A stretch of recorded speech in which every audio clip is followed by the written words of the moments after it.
Привет! Осмелюсь предположить, что о такой компании, как Airfan, ты, скорее всего, даже и не слышал, ровно как и до недавнего момента о ней не знал и я. И вот в сегодняшнем своем ролике я расскажу тебе про одну из моделей их беспроводных наушников под названием Air TW200. Хотя по факту они называются просто Airfan Air, но номер у этой модели все же имеется. Итак, поставляются наушники в очень добротной упаковке. Это коробка из плотного картона, которая открывается по типу книжки. Сверху лежит черный конверт с инструкцией по эксплуатации на нескольких языках, а аккурат под ним в поролоновой проставке уложены отдельно кейс и сами наушники. Чуть ниже имеется еще одна небольшая коробочка, в которую упаковали зарядный кабель USB-C и комплект сменных амбушюр. Тут отмечу сразу, что амбушюры хорошие, мягкие и мне подошли. На передней стороне зарядного кредла расположен один светодиодный индикатор состояния. В зависимости от его цвета можно примерно понять, сколько заряда там осталось. Зеленое свечение означает, что емкости больше 30%, оранжевый цвет будет гореть в интервале от 30 до 10, ну а все, что ниже, будет подсвечиваться красным. Емкость встроенного аккумулятора составляет 500 мАч. Петля крышки пластиковая со встроенным в нее доводчиком. Сама крышка в открытом состоянии имеет небольшой люфт, а в закрытом фиксируется плотно на магнит. Внутри между посадочными местами самих наушников расположили одну физическую кнопку активации и сброса до заводских настроек. В нижний торец корпуса установили гнездо для проводной зарядки и сюда же встроили катушку беспроводной. Разумеется, что по проводу кейс будет заряжаться быстрее, но наличие беспроводного варианта также для кого-то будет непременно плюсом. Габаритные размеры по длине, ширине и высоте составляют 53 на 34 и на 52 мм соответственно. Сами наушники имеют матовую поверхность на внутренней стороне и глянец снаружи. Визуально может показаться, что они очень большие, и по-хорошему так оно и есть. Но по какой-то причине в уши они садятся замечательно и никакого дискомфорта не доставляют. Несмотря на свой внушительный размер по меркам современных ТВС-наушников, сами по себе они довольно легкие. В ушах сидят плотно, не вываливаются и для занятий спортом вполне могут подойти, учитывая наличие влагозащиты по стандарту IPX7. По управлению функциями мультимедиа наушники могут похвастаться практически всем.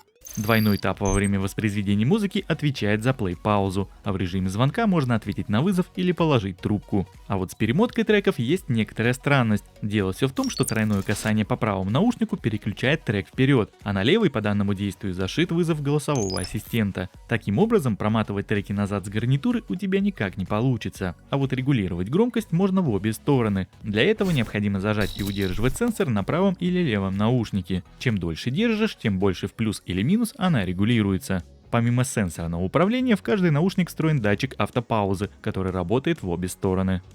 Подключение к смартфону происходит по открытию крышки кейса. Интерфейс сопряжения Bluetooth версии 5.0. Наушниками можно пользоваться как вместе, так и по отдельности. Проблем с переподключением здесь нет. За передачу звука отвечает два аудиокодека на выбор. Это AAC и SBC. Сигнал стабильный и не прерывается ни на улице, ни в домашних условиях. В каждом наушнике установлен аккумулятор на 55 мАч, и время работы от одного заряда на 100% громкости в моем тесте автономности составило 4 часа и 6 минут. Результат очень хороший, учитывая, что громкость здесь не урезанная и наушники на максималках играют громко.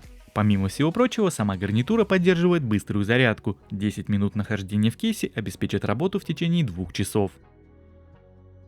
Что же касается самого звука, то лично мне он понравился. Наушники обладают хорошим объемным звучанием. По частотной картине здесь имеются ярко выраженные низкие частоты, плавно переходящие в середину. Она здесь чуть провалена, но инструменты и вокал в ней слышно хорошо. Довольно четко и резко звучит верхний диапазон. Тарелочки, хэты и перкуссионные партии красочно дополняют общее восприятие звука. Бас здесь богатый и прям чувствуется его объем. Однако бас-хэдом его может не хватить, а вот мне наоборот, его количество более чем достаточно.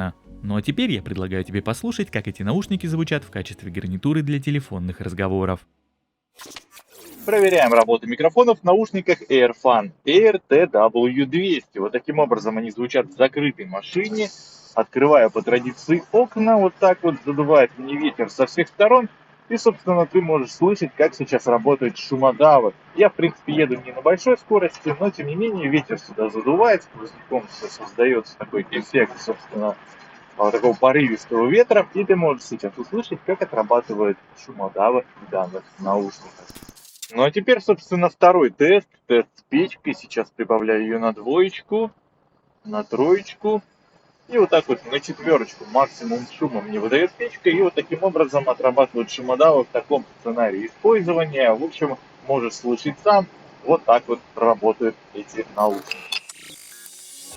В наушниках отсутствует специальный игровой режим с низкой задержкой, оттого непосредственно в PUBG Mobile имеются небольшие отставания звука во время игрового процесса. Для кого-то они могут быть и несущественными, но тем не менее имеет место быть. С YouTube все намного проще, здесь рассинхрон так как в играх не ощущается, ролики можно смотреть комфортно и без проблем. В принципе, в последнее время я и не припомню, чтобы на YouTube в каких-то наушниках сильно отставал звук.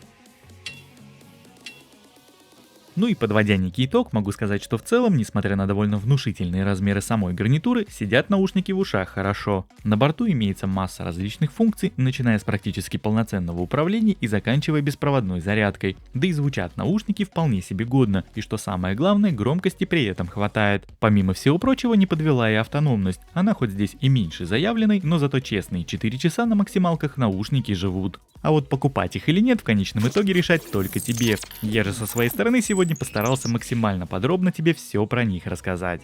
Ну и на этом, собственно, у меня все. Спасибо тебе за просмотр, отдельно за лайк и комментарий, и увидимся с тобой уже в следующих видео. Пока-пока.